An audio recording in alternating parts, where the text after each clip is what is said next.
As you know, Durban doesn't have a city library or a centralized library. So the vision of the new central library is to be a catalyst for development within the city in terms of economic growth and in terms of empowerment for the citizen, and it's also going to be an interactive space for the community. The exhibition is more of bringing to people, it's like an activation for the new Centrum site. As you know, maybe in 3 years' time, the library will be coming up. So this is an activation where we are conscientizing the community to see what is going to be happening, and also for them, as time goes on, when the site is coming up, this is a space where they'll be seeing, they'll be sort of interacting, they'll see what is happening to the library. And also it's our way of communicating with the community in terms of what is it that they expect from us as library, because previously we used to be expectees where we'll decide what people want in the library. And with the exhibition, people are coming here and they're telling us to say, in the new city library, this is what I want to see. But not only for the new city library, it's also for the libraries generally within the municipality. We want the community to really tell us what they want the library to be like, how it must behave, the kinds of services that must be provided. We want them to really own it, so that when the building does come up, they can begin to see their input come to life, basically. This exhibition is very innovative, and that shows what the new library is expected to be. It's very transparent, it's very accessible, it's very visual, and all of these things are elements that we are making sure are going to be in the new central library. This is the first time in my librarian profession where I'm actually doing something at a marketing level. It's more to market the site, to tell people what the new city library will be like and how their input and their participation is of utmost importance. So there's been a lot of participation on their part, where they come in and they write down in a suggestions book what they would actually like to see in their new library that's coming up in the next 5 years. You can sit and read a magazine outside, you can read the daily newspaper outside, and you can have free access to the internet, to Wi-Fi for 1 hour. Although the space is also used as a study space, as an eating space, as a meeting and interaction space as well. Okay, this site actually edges onto the site for the library, and we thought it very important for the public to be involved with the process of developing the library.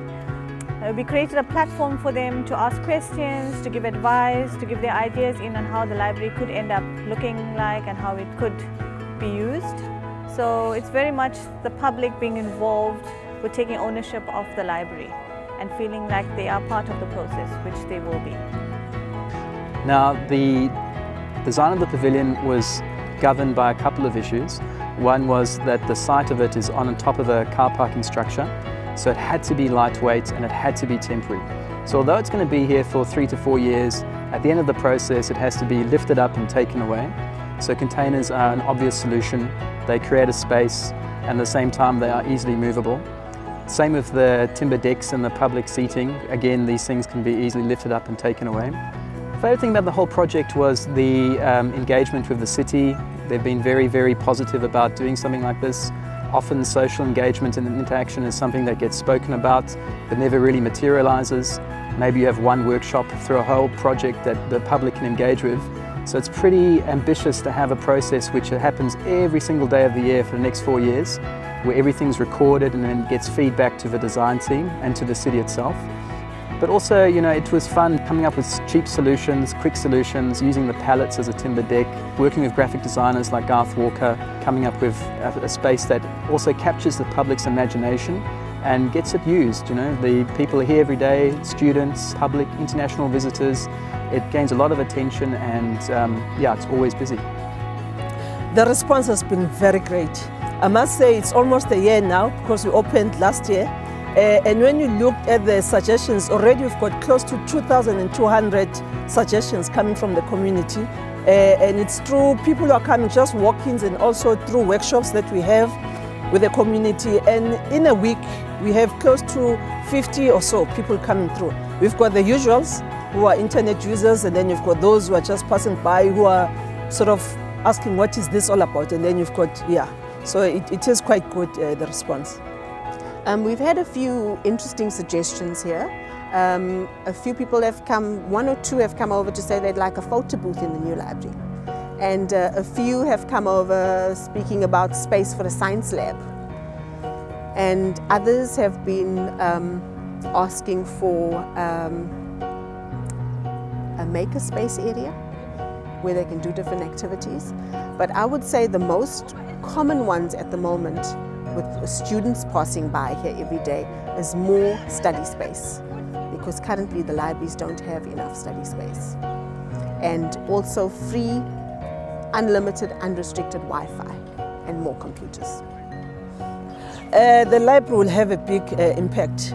It's going to be a catalyst for civic pride, and it's also going to be a base, economic base. People will ask how libraries are coming an economic base, because once you have the city library, the citizens will be empowered and they'll be economically free and they'll be able to make choices, and then the rate base of the municipality will grow.